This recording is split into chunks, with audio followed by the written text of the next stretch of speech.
Okay, so I'm standing here with Paul Horsman, who's the campaigns director of tcktcktck. Paul, we're standing in front of the Great Climate Wall of China, which is looking pretty impressive behind us. Do you want to tell us what this is? Yeah, Adam. This wall has been constructed with photographs that have been sent by thousands of people from China and around the world, and these are photographs of people who are actually taking action and coping with climate change in their own homes, in their own communities, in different parts of the world. And what this is to send a message to the negotiators here that there are people all over the world that are taking action on climate change, and therefore the politicians here need also to take action in climate change. Essentially, it's providing a mandate for the politicians to step out there and take bold action in order to protect the climate. And we saw this morning Cristina Figueres, the kind of the head of the UN Climate Talks, was here. And what did she have to say about this wall? Well, Christiana was very supportive of the work that we're trying to do. I mean, the tcktcktck campaign is an unprecedented alliance of non-governmental organisations, of faith groups, of unions, and all sorts of organisations that have come together to protect the climate, to fight for a global deal on climate.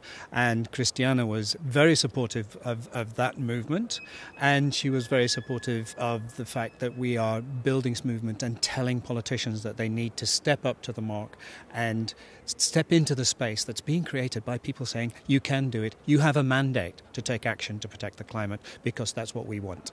There's a great quote from her. I think she said that our generation is going to be leaving its mark on the wall of history, as she kind of put her stamp of approval on the wall. It's kind of it rings true, doesn't it? Yes, I mean the Great Wall of China is known to have been built by collective will, and no less so this wall, which is built by the collective will of millions of people around the world that want action on climate.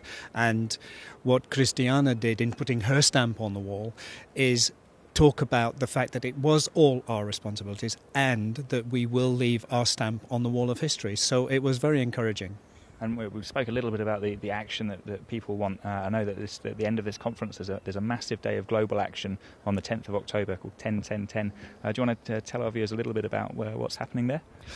Well, This climate wall is one element of showing that what is happening around the world. And it's not just happening on one day or one conference. You know, the climate is changing every day, and people are actually doing things on a daily basis.